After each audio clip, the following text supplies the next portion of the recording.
Itatapon ko na nga sana yung mga reject kong donut. Buti na lang, nagawa ko to. Sa sobrang kalutangan ko nga, napatagal yung pagpiprito ko ng donut. Buti na lang din kasi, ay nako, ang sarap ng kinalabasan nito. Akala ko magiging mushy siya pero hindi. Dahil fried donut nga siya, masarap pa din, hindi pa din masama sa dila yung texture nung ating ginawa. So, ito yung donut ko. 2 araw na nga itong nakatambak doon sa proofing cabinet ko. Hindi ko lang siya maitapon kasi malambot pa din naman siya pwede pa siyang kainin, nakakapanghinayang. So, ang una natin gagawin, hiwain ng maliliit na piraso yung donut. 12 pieces to ng donut, yung mga reject ko. Bale, nung dough pa lang to, ang putol ko dito is 40 grams each.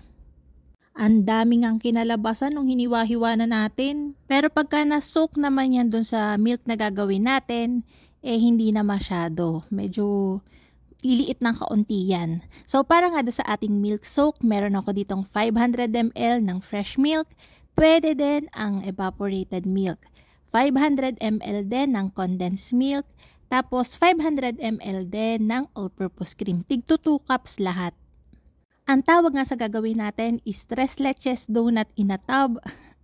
Kadalasan 3 leches cake ang ginagawa ko, pero masarap din pala siya sa donut. Sa tingin ko, hindi pa ako sure kasi hindi ko pa naman natatry, pero kung sakaling sa ensaymada ko siya ginawa, baka doon siya maging mushy. So ayun na nga, hinalo ko lang yung mga gatas, tapos maya-maya ilalagay na natin yan doon sa ating mga tub. Ang sarap nga nito, pwede mo rin siyang gawing mango graham 3 leches donut, ang haba. So ito yung mga tab natin, ito rin yung gamit natin nung nakaraan. 350 ml, sa online ko lang to nabili. Ay ako magbigay ng link kasi hindi ko nga makita doon sa pinagbilhan ko. So hanapin nyo na lang sa online. Yung mga hinati nating donut ay nakagawa ng 12 pieces. So, tapos yung ating milk ay meron tayong 1,500 ml. So, sa tingin ko, hindi, sure pala ako, tigo 1/2 cup mahigit kada isang tabi yung mailalagay nating milk soak. Bahagya ko nga yung pinupush para masoak talaga sila, pantay-pantay silang makasipsep nung gatas natin. Kasi ang sama naman pagkakainin natin may dry. So ayan, pitpitin lang natin ng konti. Pero wag nyo kapitpitin masyado kasi papangit naman, para namang magiging pudding yan. Parang gusto ko nga gumawa ng ng ganitong version pero mango graham ang dali. Parang ang sarap kasi nung tinikman ko kasi siya. Parang ang sarap din yan lagyan ng mga fruits. Nilagyan ko nga lang yan ng cling wrap and ilalagay natin to sa fridge for 3 hours minimum. Akala nyo nga tapos na yung gatas.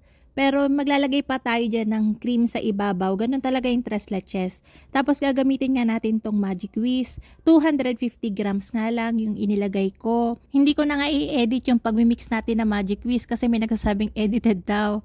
Pero hindi naman ako nagaganon. Ang pangit lang kasing makita nyo yung buong process ng pag-mix. As pag ganito-ganito lang naman. So, ang ginawa ko nga lang, minix natin yan full speed kapag paste pa lang siya hanggang mamuti. Tapos, mga 4 to 5 minutes ko nga yung minimix ng ganyan lang. Tapos, pag nag-volume na siya ng kaunti, nagtimbang na ako dito ng 50% ng water tsaka yellow. So, 250 grams, 125 grams yung ating ice and water. Hininaan ko yung speed, tapos unti-unti kong binuhos yung liquid natin. Pinabayaan ko yung mag-mix ng mga nasa 3 to 4 minutes hanggang mag-volume na siya. 250 grams nga lang to, pero ang laki ng binolium niya, 'di ba? Tsaka masarap siya, basta tama yung pag-mix mo. Hindi mo nga malalasahan na ito'y galing sa whipping paste. Kasi parang yung texture niya, parang sa liquid cream lang din. Tapos lasang ice cream. Ang kagandahan nga lang din nito, kapag kinompare mo siya sa liquid cream, wala siyang overmix. Kapag may natira kang mixture na na-whip mo na cream, pwede mo siyang ilagay sa fridge ng naka-container and then i-whip mo lang din, magdadagdag ka lang ng kaunting liquid and ganito na ulit yung magiging texture niyan. Inilipat ko lang yung Magic Whisk natin sa piping bag and then ipapipe na natin yan dun sa ibabaw. Inilabas ko na nga sa ref yung nasoak nating mga donuts, ganyan na yung itsura niyan. Basa na talaga kahit yung ibabaw niyan. Pero ipupush ko pa siya para masipsip niya lahat nung hindi pa nasisipsip na mga gatas. Tapos ilalagay na natin yung ating Magic Whisk. Pwede nyo nga itong lagyan ng iba't ibang toppings. Kung ano yung bet nyo sa donut, pwede nyo itong ilagay. Kung ano yung bet nyo dun sa tres leches cake, pwede nyo rin ditong ilagay. Eto nga yung meron ako ngayon na medyo cute talaga. Red Ruby na crispy chocolate. Chocolate crisp pala. Baliktad. O kaya naman, pwede nyo naman siya lagyan ng cheese, parang traditional. Pwede nyo lagyan ng mga chocolate sauce. Kung ano nga yung naisip nyo, pwede nyong ilagay dito. So, ayan, ang bongga na. Hindi mo akakalain na yung mga leftover mong donut o yung patapon mong donut, pwede mo pang gawin ganito, 'di ba? Hindi nga siya mukhang appetizing nung ginagawa natin kanina, pero tingnan nyo naman ngayon, ang ganda na. First time ko nga lang tong gawin, pero natutuwa ako na ginawa ko siya kasi masarap talaga siya, walang keme. Kadalasan hindi nyo ako makikitang kumakain ng mga ginagawa ko sa video kasi umay na talaga ako. Pero dito, yan, nakikita nyo ako kinakain ko talaga siya. Ayaw ko magpakita lagi dahil lagi akong puyat. Ang itsura ko di maintindihan. So, yun lang ang mga kalutong tinapay. Sana'y nagustuhan niyo ating video for today. Magkita-kita tayo muli. Kita pong muli ang lutong tinapay. Bye-bye!